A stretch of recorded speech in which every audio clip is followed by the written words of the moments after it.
Coucou, bienvenue au journal de Sté. Alors merci de me suivre. Je pense que le sujet d'il y a 2 jours, ça a pas mal touché de monde parce que c'est un sujet quand même assez sensible, le harcèlement scolaire. Alors donc merci pour les nouveaux abonnés, merci pour toutes les réactions que j'ai eues, ça m'incite à continuer. Alors comme vous le savez, il y a mon mari et du coup on fait plein de choses pour la maison et puis il fait beau, alors on recommence à avoir des projets bricolage, d'achat, etc. Bon bref, donc du coup j'ai moins de temps pour vous parler, mais j'ai plein de sujets en tête, voilà, je fais plein de rencontres aussi, alors donc du coup ça ouvre les horizons et ça ouvre les sujets de conversation. Alors aujourd'hui, je vais parler de la culpabilité, pardon, donc récit d'une maman qui parle de la culpabilité. Alors je vais parler de 3 culpabilités. La première, c'est la culpabilité en tant que maman. La deuxième, c'est la culpabilité en tant que femme, donc dans le couple, femme trompée. Et la troisième culpabilité est la culpabilité d'une femme victime, donc d'un pervers narcissique ou des violences conjugales. Alors la première, donc culpabilité en tant que maman, alors on se remet toujours en question pour savoir si on fait bien ou mal, toujours si on a été assez sévère, si on l'a pas assez été, si on fait assez de câlins, si on est assez strict, si on crie trop ou pas assez, on se remet toujours en question. C'est un métier assez difficile, celui donc d'être maman, et il n'y a jamais de bonne méthode si on fait bien ou mal, alors moi, je dis qu'on fait toujours comme on peut et c'est toujours la meilleure solution sur le moment, donc sur l'instant T. Et il ne faut pas vraiment se remettre en question et culpabiliser, même si c'est plus fort que nous. Et voilà, nos enfants, on les aime, eux, ils nous aiment. Et voilà, il y a certaines circonstances qui font que des fois, on est énervé, on est fatigué, il y a plein de choses. Donc voilà, on réagit selon le moment. Donc voilà, cette culpabilité-là, elle est là. Je vois qu'on est toutes les mamans à la voir, on se remet toujours en question, est-ce qu'on fait bien ou est-ce qu'on fait mal. Il faut toujours qu'on se dise qu'on fait le mieux qu'on peut à l'instant T. Donc où la chose nous arrive, des fois on agit en urgence parce que c'est une urgence, des fois on réagit de manière plus ou moins réfléchie, voilà. Après on est des êtres humains et il faut faire avec. Voilà pour la culpabilité en tant que parent, qui, je pense, je vais culpabiliser toute ma vie. Parce qu'on sait jamais, on saura jamais si on fait bien ou mal. Et puis les enfants, ils auront toujours quelque chose à nous reprocher, comme nous, on a reproché quelque chose à nos parents. Même si c'est des détails ou voilà, des petites anecdotes. Mais voilà, c'est normal, on est des êtres humains et on est fait pour évoluer. Et voilà. Alors après, il y a la culpabilité en tant que femme au sein du couple qui a été trahie. Je parle en connaissance de cause, donc comme d'habitude, vous vous direz, il est arrivé plein de choses et encore plein d'autres que vous ne savez pas. Mais bon, voilà, ça fait, on se renforce et on va de l'avant. Alors, on se remet en question parce que y a notre orgueil qui en a pris un coup. Voilà, c'est notre féminité. Donc on se dit qu'on n'est pas assez bien pour notre conjoint puisqu'il a été voir ailleurs, qu'on n'est pas assez belle ou on n'a pas assez de caractère ou on en a trop ou on est grosse ou maigre, on est poilu ou pas poilu, on a le nez aquilé ou un nez en trompette. Bref, on se remet toujours en question. Et moi je dis que voilà, c'est que la personne avec qui on partageait notre vie nous correspondait pas et qu'on ne lui correspondait pas et que de toute façon on est 6 milliards de personnes sur Terre et il y a bien une personne avec laquelle on correspond et on sera en symbiose et comme une pomme, la moitié d'une pomme, je sais plus dans quel film il parlait de ça. Bref.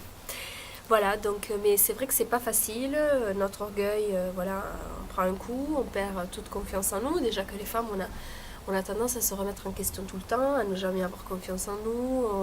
On a toujours ce problème avec le corps. Et puis en été, avec le bikini, c'est encore pire. Et puis on voit toujours ces belles femmes. Et voilà, il y a cette tentation. En fait, voilà, je pense qu'il y a beaucoup plus de tromperie, même si je pense qu'il y en a toujours eu. Parce que c'est facile, c'est plus facile de changer et d'aller voir quelqu'un d'autre. C'est tout beau, c'est tout neuf.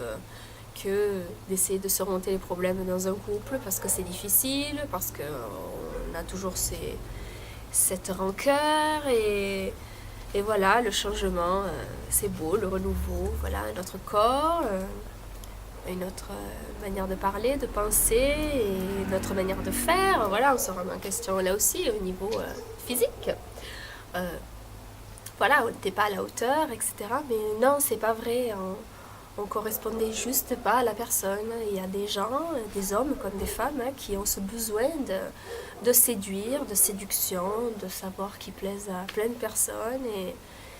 Et donc, voilà, on n'est pas faite pour elles et pour eux. Et voilà, et ils vont tracer leur chemin. Et ça se trouve, toute leur vie, ils papillonneront de fleur en fleur.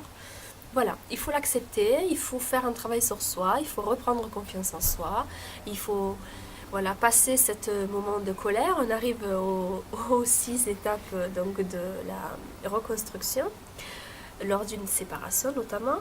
Et voilà, il faut faire un travail sur soi. Et effectivement, on se remet en question. Mais voilà, c'est pas vraiment nous qui avons un problème, même si jamais personne n'est parfait et qu'on a toujours donc, des efforts à faire et l'évolution, évoluer donc. Mais voilà. Donc, gardez courage. Je sais que votre orgueil, féminité, votre corps a été bafoué, vous avez été trahi. C'est très profond comme trahison, mais je suis sûre que vous allez vous en sortir. Hein? Et voilà, il faut aller de l'avant. Ayez confiance en vous. Il y a bien un homme ou une femme qui vous attend quelque part et qui vous rendra heureuse et qui vous acceptera avec vos défauts et vos qualités, comme on m'a accepté moi avec mes défauts, beaucoup de défauts, et mes quelques qualités. Voilà. Alors après, la troisième culpabilité, la culpabilité en tant que victime. Alors là, je dis en tant que victime de violence conjugale ou de pervers narcissique parce que c'est ce qui m'est arrivé, mais aussi victime d'harcèlement scolaire, victime, peu importe, d'un accident. Donc on se remet tout le temps en question, on se dit pourquoi on est resté autant de temps avec cette personne, parce que finalement depuis le début il nous a montré qu'il était comme ça ou comme ça. Mais voilà, c'est qu'à cet instant T, on était tellement sous l'emprise d'eux où on avait tellement peur qu'on ne pouvait pas agir autrement que rester et essayer de recoller les morceaux et d'essayer que ça aille mieux. Voilà. Donc c'est un gros travail qui prend des années, croyez-moi.